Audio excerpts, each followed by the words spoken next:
No, no. I'm not touching it. You know, that's kind of the way of looking at someone. No, don't do that. Just pick one. Just close your eyes and put your thumb down, and whichever one at a time. Just talk about that one. Okay. Well, let's go to the one on the Mississippi Delta. All right. Go with it. No, that's what I'm saying. Are you going to teach it? Now, I don't know. Look at fit justification principle. Look, people in literature are the most creative people in the world. Yeah, in the whole wide world. That's true. People who grow up playing an instrument, most creative people in the world. Yeah. People who can take a picture, draw a painting, imagine a new sky, a different world. Most creative people in the world. But we also approach even... Doesn't matter how you approach it. What matters is that you are creative. Yeah, I was because thinking about guided that. inquiry is about creativity. It's about the process of discovery. And we're trying to make students discover to the extent that they can on their own. But we know a freshman student is not there. Yeah. And that's why it's so important that folk like you are in the classrooms the freshman year. What I'm concerned about is that people like me probably approach some of these from a more of an emotional standpoint. Let's than take we your do. poverty case. Tell me how you do it. Teach it. Teach it to all of us today. Okay, well, let's go there. Let's go there. Which page is that on? I don't know. Okay, we're on page 11. And we actually worked through this exercise on yesterday. And then we had some redirection in a way from Robbie, who had some other things that he could lend to what we were doing. And the way that we opened up, and my team members are here too, is that we did decide to talk about how rich the culture was and all of that in the midst of setting up, poverty versus creativity in a way. We're talking about both at the same time, so that we were not in the midst of talking about the impoverished situation in the Delta. We were not leaving out the fact that it still has a rich history and a rich culture, and we talked about music. We were able to talk about that. We didn't get into some of the lit and things like that. And in my mind, I went straight from there to talking about how lack in educational opportunities has not affected that directly, but indirectly it has, because then there are still people who don't have the opportunity to, be as creative or appreciate the culture the way they might because of what they don't know. So then we're setting up lack in the educational system to also the creativity we see here. Is it something, in my mind goes to, is this something natural? Is it something passed down? Is it something as opposed to something learned, and so forth? So those are some of the kind of issues that jump out at me at first. And then of course taking the lack in education and tying that directly to poverty, we get into then some of the history of policies that have continued to make this the state that we find there. Yeah, and then still what we find today as opposed to what we have seen historically, what has not changed. Do you teach Tom Sawyer? No. Not, then you can help her. Yeah, not if I can help her. You teach Faulkner? Yeah. All right. If you teach any Southern literature, you can teach poverty. Sure. Right? But just do this for me, Stephanie.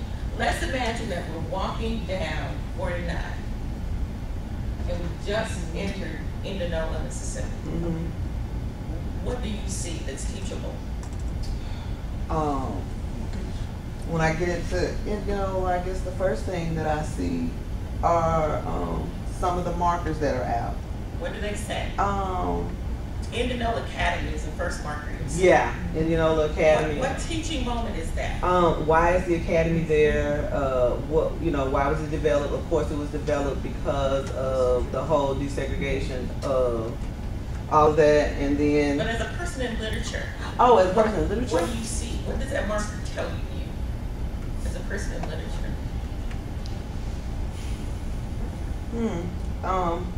We start talking about separate but equal. Well, that's what it would tell me. Yeah. Political science. But even as a lit person, yeah, it would. Okay. And, so we're not so off the page. And not really. Then I can pull some essays that I would take and put it right with me. Well, see, I'm not afraid of teaching this one. Work with me. Okay. But listen to to everything that you have said, okay, the thing that is so remarkable about Mississippi Delta is, and always has been, that yes, there is poverty, but there's remarkable wealth. Very much so.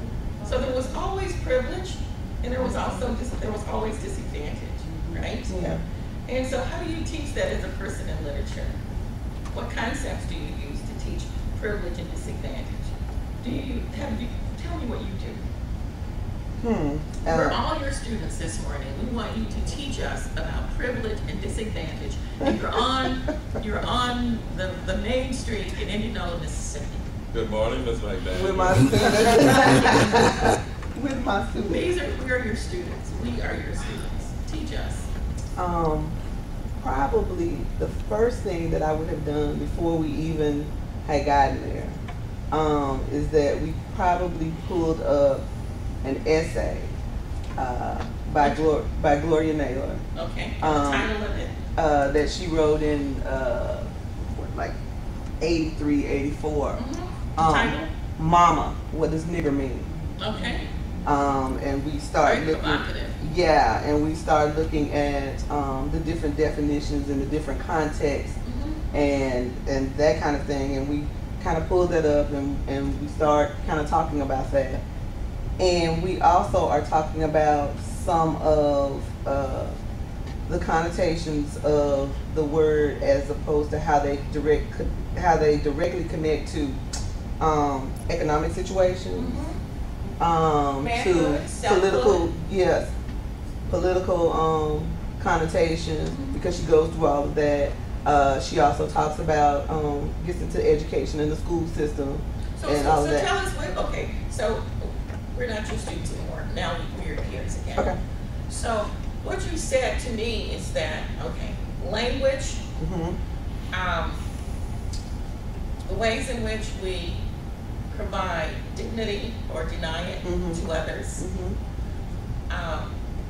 the mediating influence of schools and communities and families on perceptions of the self, right, and on perceptions of worth, right? Yes. And on perceptions of poverty, there's a difference between being poor and seeing yourself as impoverished. Right. And that's what Robbie was trying to say, apparently, in the conversation you had yesterday, right? I mean, you can be in an environment that is dirt poor.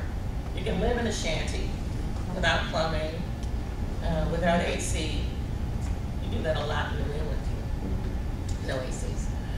And hot summertime. And the fact that some of those kids don't know they're poor until somebody tells them. Why is that? Because social construction of what? Well, What it means to be poor. and also Think about your own life. and also they haven't stepped outside of that experience yet. Yeah, they haven't stepped outside that But they experience. have stepped outside. They look across the street and they've seen a big house. It's the same. And their mamas work at the big house. Right. They've seen a different experience. They still don't see themselves as poor. They see Why? themselves as different. Because everybody around them is the same, and the people are having a similar experience. The people they know for real. Yeah, the people that they know associate through church, through their family life, through their extended But there's families. something else that's basic to what you're saying. They're loved. They're affirmed. Yeah. And what affirms them? That they're loved, that the parents are taking care of them the best way that they can. This is what affirms them. Their identity affirms them. And their identity comes from all sorts of places. The family, history, stories passed down, lies passed down from one generation to the next about the family, right? So all of this is so wonderful to teach students.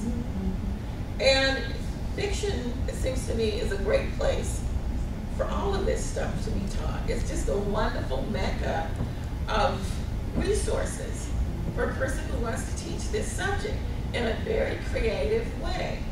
And helping students see is one thing that you do in guided inquiry. I mean, a student can see a mansion on one side of the street and a shanty on the next. And the delta is one, the mansion is here, and the shanty's in the back of the mansion, right?